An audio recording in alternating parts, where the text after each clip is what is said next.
Tuluyan na nga bang tatalikuran ng Kapuso star at Miss Philippines Tourism 2023 winner, na si Herlyn Nicole Budol, ang pangarap niya bilang beauty queen at lumaban sa international pageantry stage dahil sa namamayagpag na career niya sa showbiz. Narito at ating alamin.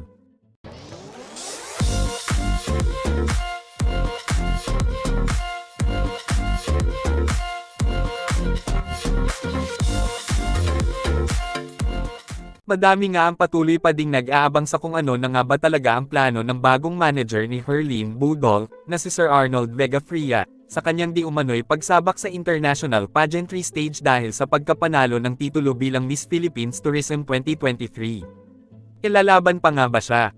O baka di umano'y, sadya nang kinalimutan ni Herlyn Budol ang pangarap niya mai-represent ang bansa sa international stage dahil sa namamayagpag niyang showbiz career ngayon sa kanyang kauna-unahang lead role sa Kapuso Primetime, na Magandang Dilag.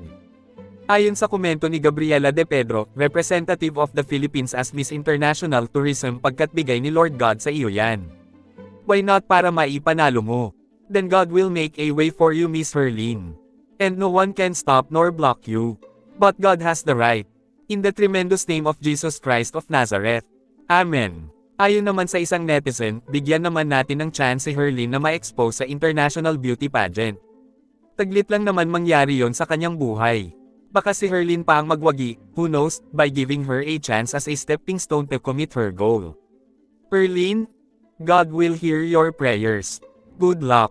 Ang sabi naman ni Lisil Sinceda, ang pag-artista, ay dyan lang yan.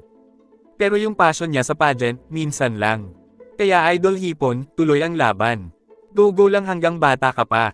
At the same time, you have big improvement to yourself and confidence. God bless you, Herlyn. At galing naman kay Cindy Dope, isali na sa Miss Tourism please. Ang ganda niya magrampa. 100%. Mag-interpreter na lang. Kayo, isa din ba kayo sa umaasa na itutuloy pa ni Herlyn Nicole Budol ang kanyang pagsali sa international tourism pageant?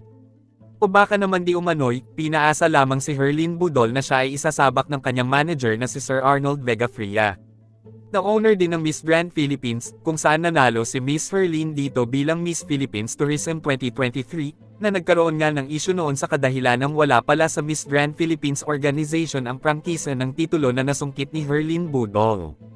At tila naloko at na-scam nga, di umano, si Herlyn Budol upang mapataas lamang ang maging interesado at umingay ang kauna-unahang solo na prangkisa ng Miss Grand Philippines. At kung ano ang inyong komento at saloobin, just comment down below at babasahin natin yan at pag-uusapan natin para sa ating susunod na video. Thank you for watching and see you on my next one.